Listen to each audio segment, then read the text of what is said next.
Hello, everybody, and welcome to the brand spanking new and improved version of the EP show. If anybody has been listening and or watching to this show in a long time, you may have known it from its infancy, how it was kind of meant to be just a place where, like, maybe once a week I will talk about things that I have grievances with, mainly personal shit. It was pretty much like my diary.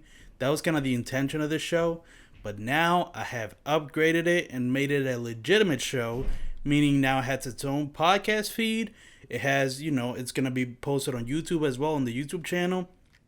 And it's going to be kind of shorter. I think I'm trying to stray away from having a hard set 30-minute, length time that I would set myself.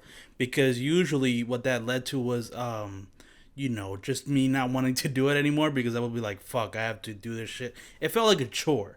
And now with the rise of like so many of these shorter length podcasts, right, where there's like you just talk for like 10 minutes, like the Daily from the New York Times, or like every day on a daily basis, they just talk for 10 minutes and then that's the podcast, right? And I was like, you know what, fuck it, why do I have to make a podcast 30 minutes, an hour? Why not just make it as long as it needs to be? And that way I can post more episodes, and that way I can talk about more shit in every little mini episode. Like every single bite-sized episode can just be about a certain topic, or a certain thing.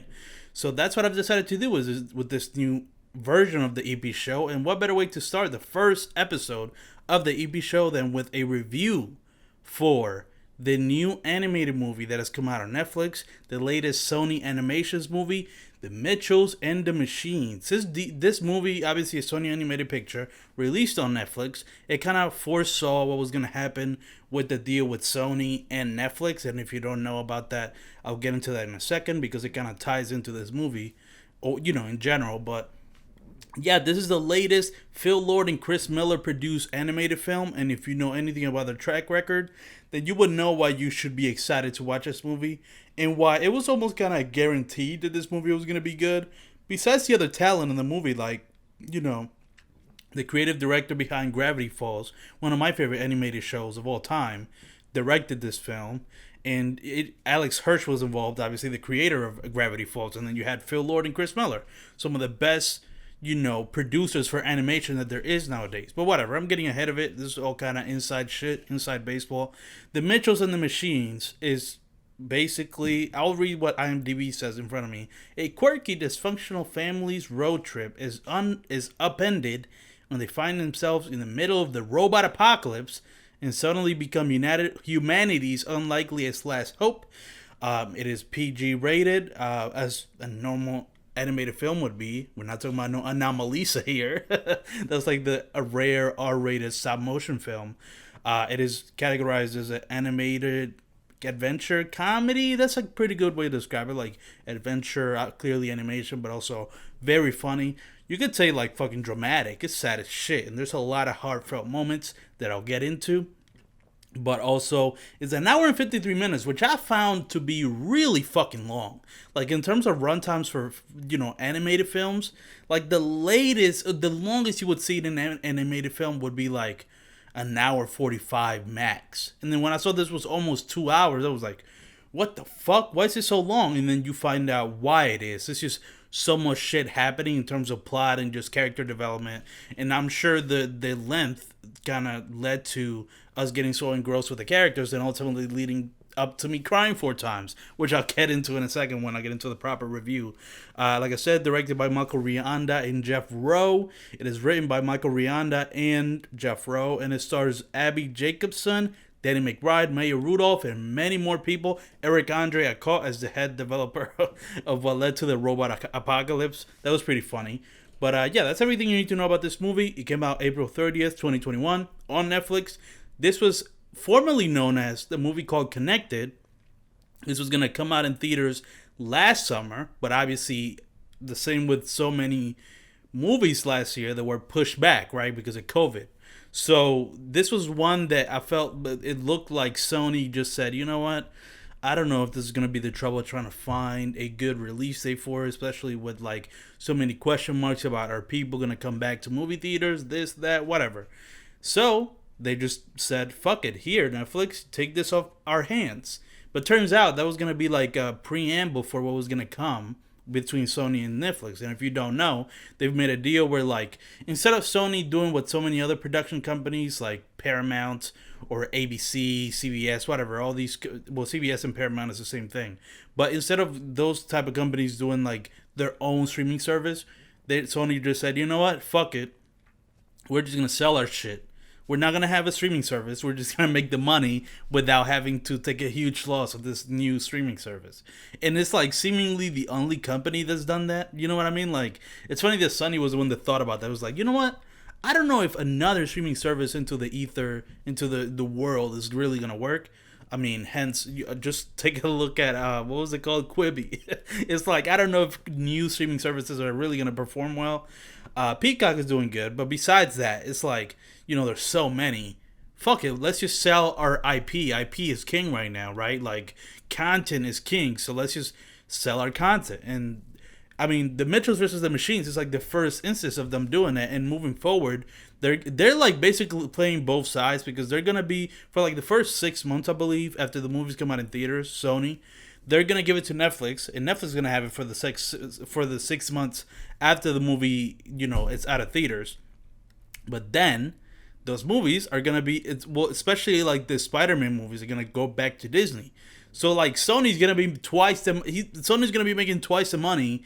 You know what I mean? Like that a typical studio would make because they're going to Netflix and to Disney, and now they both have to pay Sony because they want their shit on their platform. And Sony big brain every other company, and I wouldn't be surprised if many other companies start doing the same thing. But this is all like extraneous shit. I'm not even really talking about the movie. This is all background. But it is important to point out that the Mitchells versus the Machines is kind of the first instance of Sony selling their shit to other streaming services. And what a way to start that tradition off. Because, oh my God, this movie is fucking amazing. If I could give a movie 5 stars, I would. I don't give movies 5 stars typically because, I feel like I don't want to say that a movie's perfect. The only movie I've ever given 5 stars to is Avengers Endgame because of so much emotional baggage that it came with, and the things that he did kind of blew my mind. You know what I mean? Like, it's one of those movies where like you've never seen anything like it. So I rated it more as an experience than a film. As a film, Endgame is like probably like a 7, 8, but as an experience for me it was a 10 out of 10. But which is hard to replicate. So like that's the only movie I'll give 5 stars. For this one, I gave 4.5 stars. You can follow me in Letterboxd, by the way, to see my movie reviews, so you know what's coming before it comes. But yeah, man, this movie kind of blew my mind with how well it was. It really reminded me of Spider-Man Into the Universe. Really, because I feel like Phil Lord and Chris Miller's like irreverent humor and animation style is so like unique and incredible and like a breath of fresh air. And that was the same thing with Spider-Man Into the Universe, and the same ones here. So you can make a lot of parallels between these two movies. Even the style is kind of similar to Spider-Man, but Into the Universe is Into the Spider-Verse. It's a little bit like weirder in terms of the art style. This one is pretty weird as well, but it's seemingly just too. No, that's not even true. There's so many. Here's what makes these Phil Lord, Chris Miller animation movies so good, from an animation standpoint. If we're talking, let's just talk about visually first. Like visually, it's just incredible to me just how fucking wild it is. I saw like Double Toasted. They're like a old school YouTube reviewers. And they named it like their thumbnail for the review was like LSD for kids, and it kind of is because there's just so much visually happening with even the framework that the movie utilizes, with which if you don't know, and it's not really a spoiler, I'll get into spoilers in a second, but basically there's this young girl who wants to go to college. To be with people like her who also like film, making films and shit, and she makes her own films, and they kind of use that framework to guide this movie, right? Like a lot of the shots in this movie are like shots that she would make, if that makes sense, right? Which is really also one of the most underrated parts of the movie, I would say, because I feel like people probably aren't getting how fucking clever that is to use the protagonist's like passion as a framework for the movie. But regardless, so that's one of the things with the visual style. So like she's doing that, and then you see like so much like basically like practical instances of her making a movie which is very like she has no budget, so it's mostly relies on charm, right? And you can clearly see, oh, that's like a fucking puppet, or those are like popsicle sticks moving the shit. But you're like, it's so cute and so endearing. You're like, oh, okay, that's great. And I don't know, I don't have like a format for this review. You know what I mean? That's why I'm all over the place. But I just have to say also, as I'm saying that, it reinforces my theory that I have that this movie, like what the main protagonist is all about. I think the main protagonist is a stay in, or a sit in for the directors of this movie and how they make their movies versus other people, and like them kind of relying on their charm when they don't have a big budget, and how sometimes that charm can offset a big budget. Looking at you, Pixar, you know what I mean? Y'all make great movies, but sometimes a little fucking boring. And I think they're kind of commentating on that. And I don't know. There's just so much I could talk about. But I just want to give a quick rundown of what I liked, and then I'll get more into in depth after that for a spoiler part. I wish I had like a spoiler alert, like dun, dun, dun. I'm gonna get that sound for the next episode whenever I'm reviewing something next. But so first of all, like the visuals are insane, right? I already mentioned that, and I'll get more into that in a second. But just quick overview: visuals incredible, incredible to look at. Even if you hated the fucking movie, even if you didn't laugh at anything, if you didn't feel anything while watching it, at the very least you'll be like, okay, this is something cool I'm looking at. Almost like Soul. And again, I'm gonna keep going back to this comparison. I feel like there is a little bit of meta commentary between like this movie and, let's say, Soul, with like the way they're done. You know what I mean? But I'll get to that in a second. Then you talk about the humor, and I mean, this movie is so fucking funny, man. And that's, again, it's that Phil Lord and Chris Miller humor, which is very like eccentric and like, meta, and like very referential, right? Like they make references to a lot of things that and it's just stuff you don't see coming. It's like unexpected humor. I think makes it the funny, especially with an animated film. Like, what kind of jokes they're gonna make in an animated film. It's like the characters acting all crazy, like, whoa, I can't believe you did this. Oh my god, you did that. I can't believe it, right? Like, like that's the typical humor that you would see in an animated film. But what makes this movie so funny is all the unexpected humor that is in it. You know what I mean? Like, and just super sarcastic. It's very Gen Z, like millennial type of humor. And I'll get more into that in a second, because that's also part of like my in-depth, conversation that I can get into with this movie. But that's the other thing. Super fucking funny movie, right? And then you talk about the themes and life lessons that this has, because, inevitably, this is a animated film, and they're gonna make the themes and lessons in this movie pretty fucking heavy-handed. And I mean, I don't think there's anything wrong with that when it's an animated film, and mainly kids are gonna see this, right? You're just like, okay, I understand if you're gonna have kids watching, try to include some sort of life lesson, right? Even the lessons, even though, like I said, they make it pretty obvious for the kids, you can still relate as, like, for example, for me as a young adult, like, the protagonist here is a young adult, and here's the thing. This movie hit me in a certain way because the main premise of this is like a very earthy dad, or like a very practical dad, who doesn't give a fuck about technology and just likes to use his hands to make shit, right? Like, likes building shit. And then you have the protagonist, which is more all about like embracing the internet and technology, and like making creative shit, and their beef, right? This movie, for kids is gonna be like, okay, they're just gonna like the colors and shit, and they're gonna be like, oh, treat family well, stick with family, whatever. There's those themes for the kids. But if anybody who's older is watching, and specifically watching this movie, I feel like a lot of people are going to resonate with the theme of like, oh, my parents maybe not understanding what I want to do in life, or like them not getting it and always asking, oh, can you make money from it? Whatever. It's one of those themes that I feel like a lot of people are going to get, which leads to the emotion of it, right? Because the themes and lessons are very, they're great, right? For kids and for anybody. You watch it, was like, oh, that's a great lesson. I'm gonna try to implement that in my life. Like, there's so many, and when I get into the spoiler section, I'm gonna talk about that. But here's the other thing that's really cool about this movie is the emotion.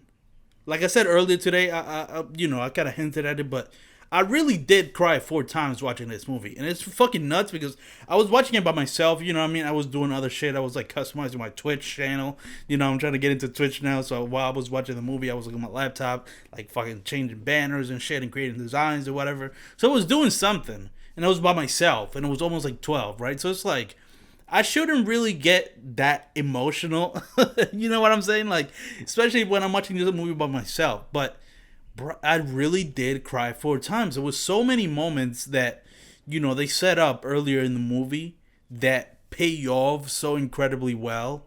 You know, talking about like specific songs or what. I'm not gonna spoil it, but I feel like there's so many things that they set up throughout this movie, and they do so much character work in getting to know these people and getting to know their emotions and their backstories, which is why it's like 2 hours long.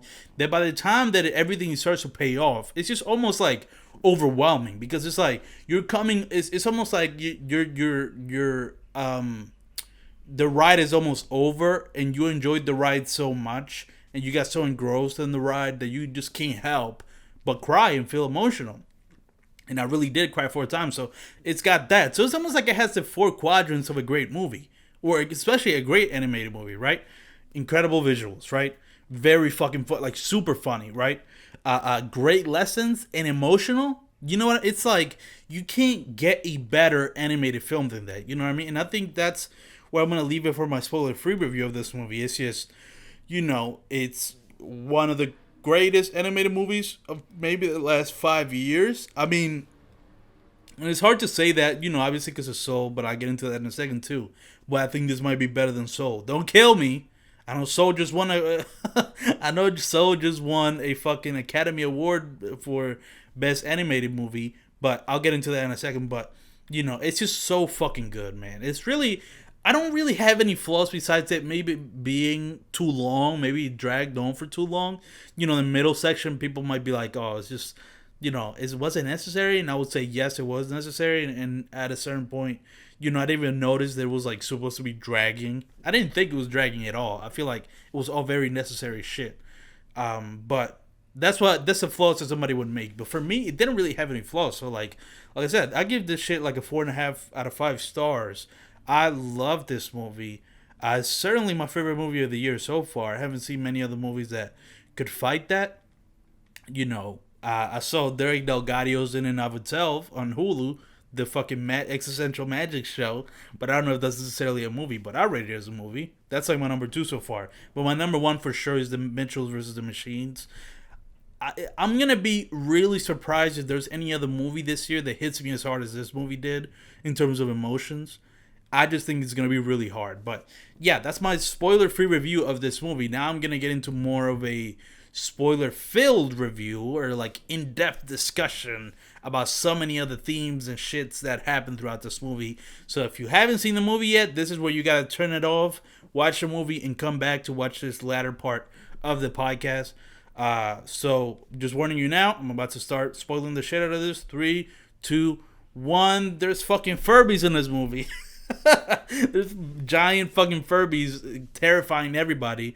Photorealistic Furbies, which is another reason why this movie's so fucking good, because it's just, I feel like Phil Lord and Chris Miller are, this is my theory with this movie that I was hinting at earlier, is basically like Phil Lord and Chris Miller are these guys who probably have been like outsiders or feel like their style of humor and their understanding of the world and just the way they do shit is very different from everybody else, and maybe not as good technically, but they put so much heart and emotion into this, and they care so much about it, and they're so unique with it that it's like charming. The same way the protagonist, she makes these low budget films that aren't technically great, but they're just so charming the way they look. They look kind of cute, right? It's like, oh, that's cute. That you could tell obviously that's not a real car. You could tell, there's no CGI, no practical effects. It's kind of shitty, really, but it's just so funny and the passion flows through.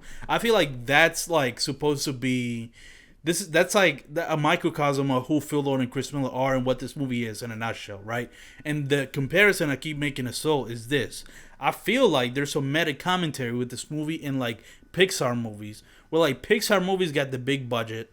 They're the ones that look technically proficient, they're technically incredible.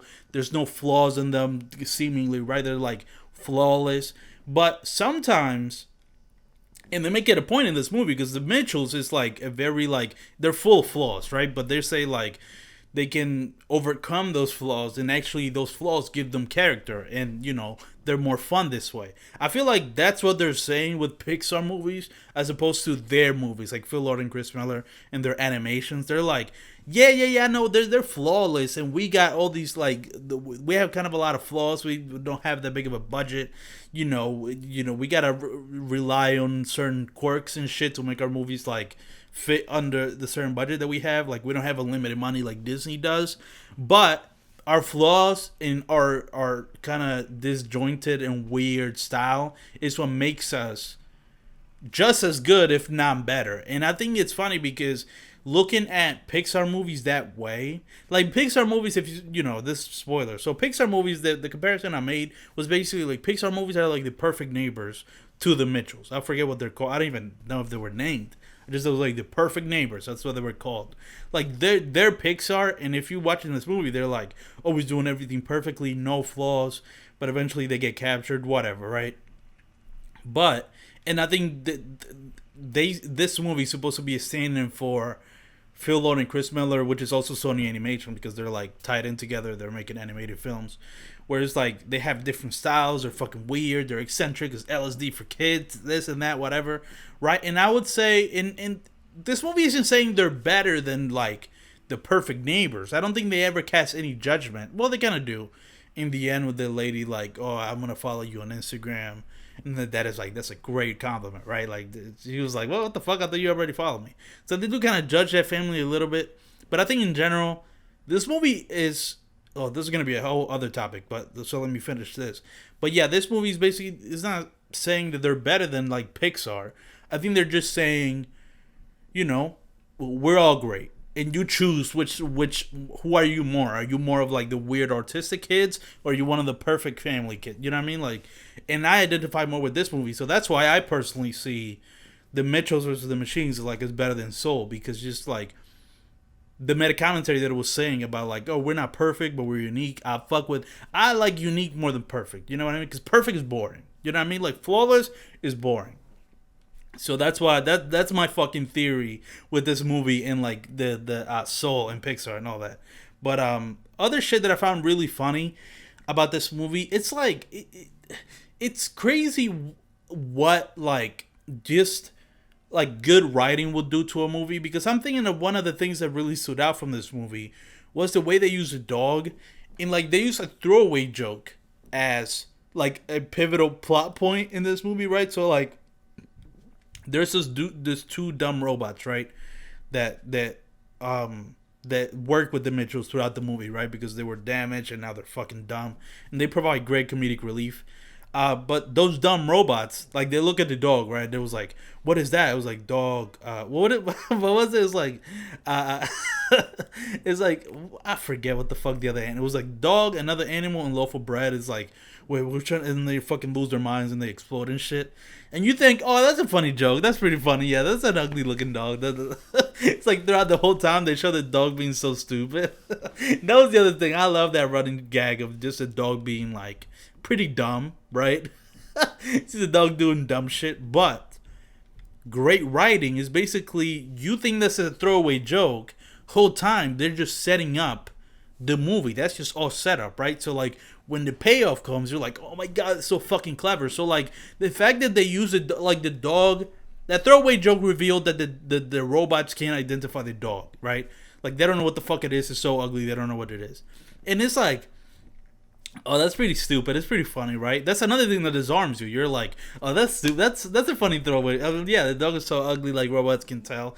That's obviously not realistic, right? But it's cute. It's funny. But then since it's been set up before, when it starts to be the actual key to defeat the robots, you can't help but laugh and go on with the journey because they already set it up, and it's just so ridiculous. It's just funny, right? And it adds to the humor. So like the fact that the dog was the thing that was used to like defeat the technology, and even with, and even with the phone falling, right, and then the dog having to straighten his eyes and like hit it into a cup of water, and that's how they beat the phone. That was pretty good. There's so much to talk about this movie. I've been already talking about for a really long time, but there's just a lot to talk about this movie. Another theme or another aspect of this movie I loved, it's just how they also kind of make it a point to say nobody's wrong or right. People are just different with like flaws, and they have their pros and cons. Everybody. The dad has his pros and cons. The girl has his pros and cons. Everybody has their good things and their bad things, and they don't judge either way, right? And that's such a mature and great message for kids and for anybody who's watching a movie, because, or even for me, because like, let's say you have your parents, right? And every kid with their parents is like, oh, they're so different, they don't get me, this and that, whatever.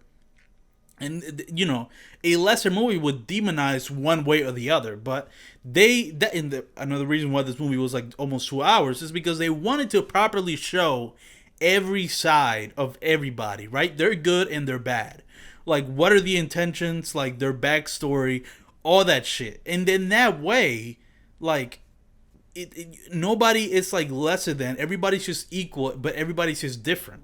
Even when like their specific skills come into play, right? Like, so beautifully throughout the script, you see like the fact that like the dad, like his love for fucking screwdrivers, which is so ridiculous, but it's such a like a dad thing. Like, oh, I love the screwdriver, and the dad's love for screwdrivers helps them escape from the pots, right? Like the mom and the dad.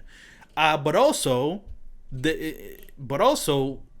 conversely, the daughter's love for filmmaking and her films come into play to save the world and play the like the you know, play the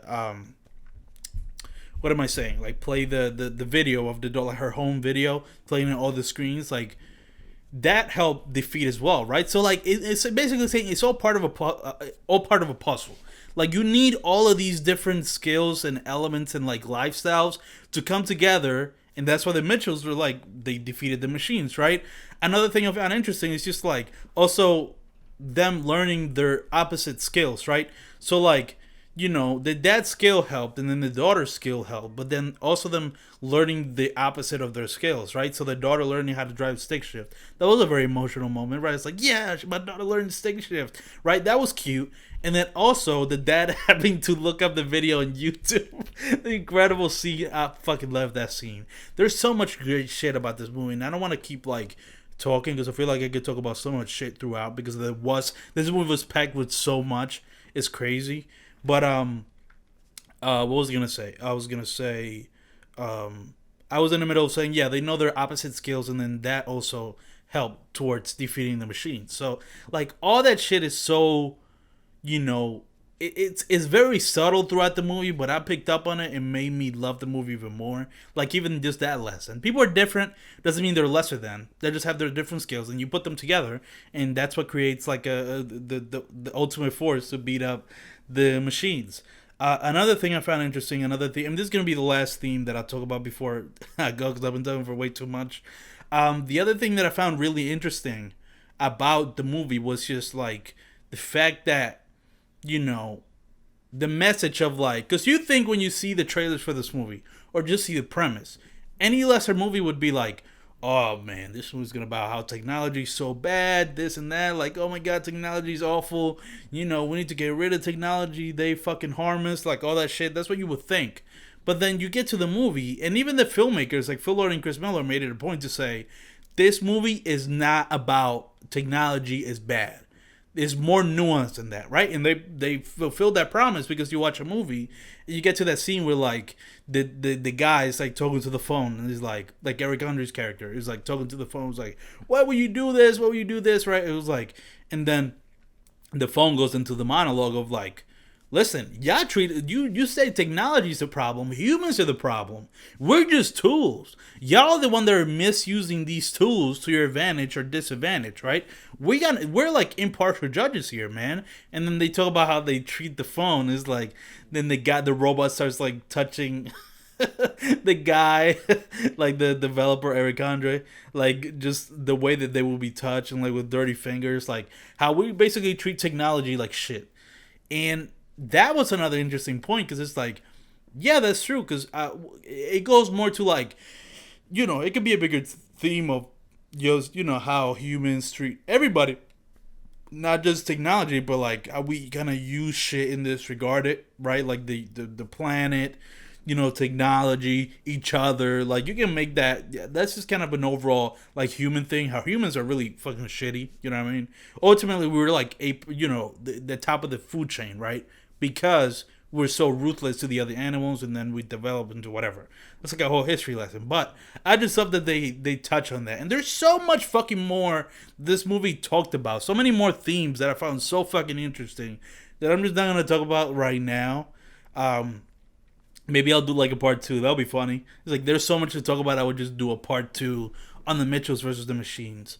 But yeah, this is gonna be my, and my full discussion, my in-depth discussion into the Mitchells versus the Machines. My favorite movie of the year, undoubtedly. Let's see if any other movie knocks it out of the top 10. Maybe when the Oscar movies come out. But I'll for sure remember this movie throughout this year, and I'm gonna show this shit to so many people. I can't wait to see this with my family. Like, oh well, I guess I didn't touch on why I cried so much. Like, really, it was more of like, it's not nothing crazy. It was just like the way that everything was set up and then paid off, right? Like with the song, "I put my hands up." No, that's not the song. It was the Rihanna song. It was like, so live your life, right? That's what it was. Hey, like them singing and beating, like when this song played at the end, right? Because they kind of set it up. They showed that they sang this song when they were young, right?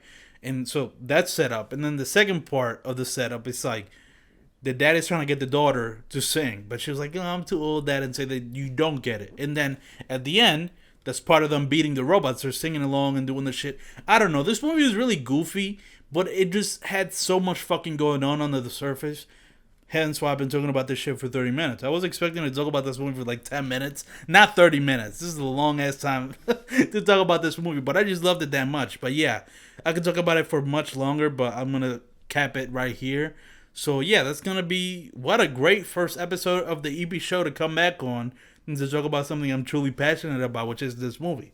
Fucking loved it, man. I can't wait to rewatch this shit. This is one of those movies I might just rewatch by myself, and I usually don't rewatch shit by myself. If I rewatch something, it's with my sister or my dad or my mom, my friends, whatever. Like with somebody else to see their reaction for the first time. But I might just watch the shit on my own. This movie is that fucking good, man. Phil Lord and Chris Miller just cannot miss, man. Those guys know what the fuck they're doing. I am in tune with their fucking line of thinking, man. I'm less like Pixar, like completely flawless, and more this, just weird and unique, even if it has a few flaws. That's what's so cool. Okay, whatever. I gotta go. But this is what's so cool about this movie. It's like, even if there are any flaws to this movie, they make it so that, like, that's part of the movie. They're basically saying, listen, this movie's gonna be flaws. It's part of the package. You know what I mean? We're not trying to be perfect. We're just trying to be ourselves. And then that kind of offsets any real flaws you have. Because somebody was like, oh, he dragged in the middle. Yeah, but it's like, you got to accept him for all his flaws, man. That was the part of the fucking movie. That was the theme of the movie. It was like, you got to accept shit for his flaws. But all right. I got to stop myself now because I could just keep going. Random shit would just pop into my head. And I would just keep talking about it more and more. So that's it for this review of The Mitchells versus the Machines. And I guess, I'll give it 4.5 stars. I would give it 5 if I gave 5s. 4.5 stars out of 5 is my 5. So you got to recalibrate your thing into that. But yeah, that's my review of The Mitchells versus the Machines.